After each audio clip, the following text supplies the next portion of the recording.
கோகலூரில் சிறுத்தை நடமாட்டத்தால் பொதுமக்கள் அச்சமடைந்துள்ளனர். பழனிசாமி என்பவரது 2 ஆடுகள் சிறுத்தையின் தாக்குதலுக்கு இரையான பரிதாபம். கிராம மக்களை கண்டதும் கரும்பு காற்றுக்குள் புகுந்து தப்பியதாக கிராம மக்கள் தகவல்.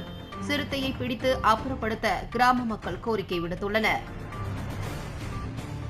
கோபி அருகே உள்ள கூகலூர் தொட்டிப்பாளையத்தில் சிறுத்தை தாக்குதலில் 2 ஆடுகள் உயிரிழந்த சம்பவம் கிராம மக்களிடையே அதிர்ச்சியை ஏற்படுத்தியுள்ளது. கோபி அருகே உள்ள கூகலூர் தொட்டிப்பாளையத்தைச் சேர்ந்தவர் பழனிசாமி. கூலி தொழிலாளியான பழனிசாமி 7 ஆடுகள் 2 பசுமாடுகளை வளர்த்து வருகிறார். பழனிசாமி கால்நடைகளை இரவில் வீட்டின் அருகிலேயே காலி இடத்தில் கட்டி வைப்பது வழக்கம். நேற்று இரவும் அதேபோன்று பழனிசாமி ஆடு மற்றும் மாடுகளை கட்டி வைத்துவிட்டு தூங்கச் சென்று விட்டார். நள்ளிரவில் நாய்கள் குரைக்கும் சத்தம் கேட்டு பழனிசாமி வீட்டை விட்டு வெளியே வந்து பார்த்தபோது சிறுத்தை 2 ஆடுகளை வேட்டையாடி இருப்பது தெரியவந்தது. அதைத் தொடர்ந்து பழனிசாமி சத்தமிடவே கிராம மக்கள் வருவதற்குள் சிறுத்தை அங்கிருந்து தப்பி அருகில் உள்ள கரும்பு காற்றுக்குள் புகுந்ததாக கூறப்படுகிறது.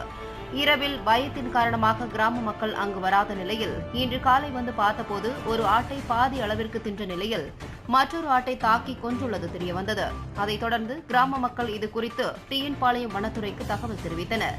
தகவல் அறிந்து அங்கு வந்த டிஎன்பாளையம் வனச்சரக வனக்காப்பாளர் சீனிவாசன், வனக்காவலர் சரவணகுமார் உள்ளிட்ட வனத்துறையினர் ஆடுகள் பலியானது குறித்தும் ஆடுகளை கடித்து கொன்ற விலங்கு எது என்பது குறித்தும் காலடி தடங்களை வைத்து ஆய்வு செய்தனர்.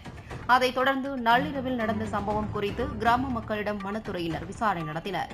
கூகலூர், தாழைக்கொம்பு புதூர், குளத்துக்கடை, புதுக்கரை புதூர், தொட்டிப்பாளையம் உள்ளிட்ட பல்வேறு பகுதிகளிலும் கால்நடைகளை விவசாயிகளும் கூலி தொழிலாளர்களும் திறந்த வெளியிலேயே இரவு நேரங்களில் கட்டி வைப்பது வழக்கம். இந்நிலையில் தொட்டிப்பாளையத்தில் திறந்த வெளியில் கட்டி வைக்கப்பட்ட பழனிசாமி என்பவரது ஆடுகள் சிறுத்தை தாக்கி பலியான சம்பவம் கிராம மக்களிடையே அதிர்ச்சியை ஏற்படுத்தியுள்ளது. சம்பவ இடத்தில் வனத்துறையினர் கண்காணிப்பு கேமரா பொருத்தி சிறுத்தை நடமாட்டத்தை கண்காணிப்பதோடு சிறுத்தையை பிடித்து அப்புறப்படுத்த வேண்டும் என கிராம மக்கள் கோரிக்கை விடுத்துள்ளனர். இதுகுறித்து கிராமத்தை சேர்ந்த திருமதி திவ்யா என்பவர் கூறும்போது, கோபிச்செட்டிப்பாளையம் கோகலூர் தொட்டிப்பாளையத்தில் வந்து பார்த்தீங்கன்னா பழனிசாமி ஒருத்தர் ஒரு ஆடு வச்சுட்டு இருந்தாருங்க. நைட் 2 மணிக்காட்டு நாய்ங்கள்லாம் வந்து உழைச்சிட்டு இருந்துச்சுங்க. நாங்கள்லாம் வெளியே வந்து அவர் வந்து பார்க்கும்போது என்னாச்சு, 2 ஆடுங்க வந்து ஒன்று சிறுத்தை வந்து சாப்பிட்டு இருந்த மாதிரி தெரிஞ்சிச்சு. அதில் வந்து பாதி சாப்பிட்ருச்சு, பாதி வந்து ரத்தத்தை குடிச்சிருச்சுங்க. இப்போ வந்து பார்க்கும்போது இவர் வந்து சொன்னார், அக்கம் பக்கத்தில் எல்லோரும் போய் பார்க்கும்போது அது சிறுத்தை ஓடிடுச்சு. இப்போ பார்க்கும்போது என்னாச்சுன்னா இவர் வந்து ஃபோன் பண்ணி சொல்லலான்னு சொல்லிட்டு வந்து சொன்னார். நாங்கள் எல்லோரும் சொன்னபோது ஃபாரஸ்ட்டுக்கு ஃபோன் பண்ணி சொல்லிவிட்டு அப்படியே கோபிச்செட்டிப்பாளையம் போலீஸ்காரங்களுக்கு அப்படியே இது பண்ணோம், ஃபோனு பண்ணி சொன்னோம். அப்போ அது சிறுத்தைந்தான் தெரியுது, கால் தரையெல்லாம் நல்லா பட்டிருக்கு.